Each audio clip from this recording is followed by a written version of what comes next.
You know those people on Facebook that you don't even know that try to add you? Well, let's just say, I'm one of those people. It all started about a year ago. I'd say I couldn't really remember, since a lot of things have happened since then. Well, let's just start at the beginning. I never really had any intention to join Facebook. I was a first-class loner, and I seldom had any friends. I didn't really want to humiliate myself by letting the whole world know how much of a loser I was. But after hearing everyone talking about it, not to me, of course, but rather around me, just loud enough for me to be able to hear, I hated that how no one ever talked to me. It was like I didn't even exist or something, like my very existence meant nothing to those fuckers. Anywho, I was tired of being completely outcast, so I decided to create my very own Facebook. It was scary at first, letting the entire world... It was scary at first, letting the entire world know what I was doing. I was basically giving up my privacy and freedom to try and finally fit in. The irony of the whole thing was that I was afraid of letting stalkers and serial killers know what I was up to. But I'll get to why that statement turned out to be ironic later. Anywho, at first Facebook seemed very foreign to me. I had 0 messages, 0 notifications, and 0 friend invites. It was just like the real world, only this time the whole world could see it. But regardless, I worked up the courage and started exploring the site. I still remember the first thing I did when I started using it. I remember it so clearly. The game about the fishes. You know that game, right? That game was my favorite. I used to spend hours on it. I could buy countless fishes, not feed them, and then watch them die. Watching the fish die was so much fun. I would have probably stayed there forever, if not for that friend request. And I couldn't believe it. Somebody wanted to be my friend. I eagerly clicked to accept it. It was the best feeling I could ever describe. So here's where the story begins. After I clicked on his profile, I saw what Facebook was really about. He had countless statuses, all with at least 5 likes.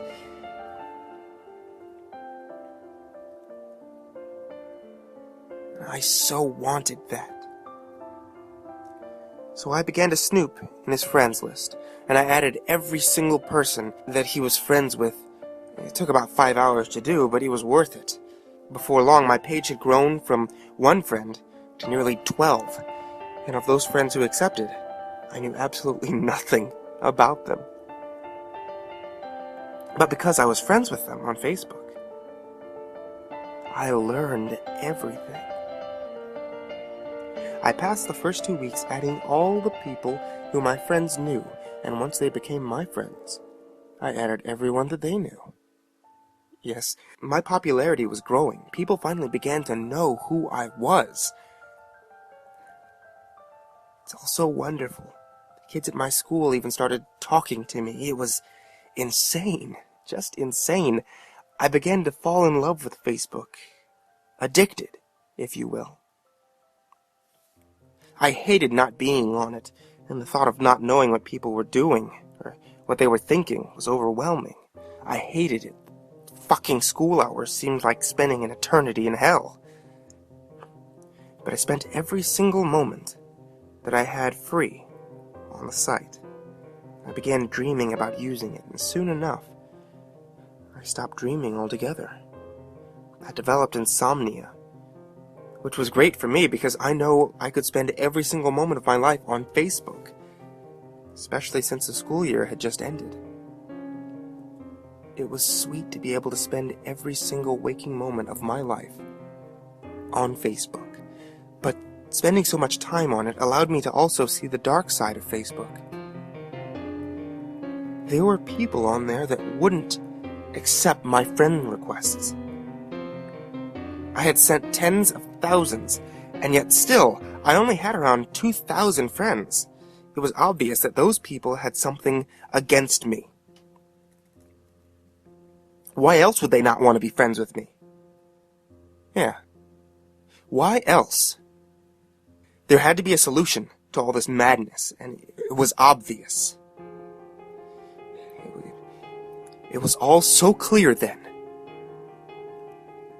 All I had to do was get rid of them. And I still remember my victim, so innocent. Truly, I had nothing against her. She was so young, beautiful. I still remember those eyes, those piercing black eyes. The thing I remember most about her was how much she bled, and how much she screamed. It was a different feeling that I felt than killing that girl, and I relive it every time I choose a new victim. Oh, come to think of it, I think I just sent you a friend request. I'd think twice about ignoring it if I were you.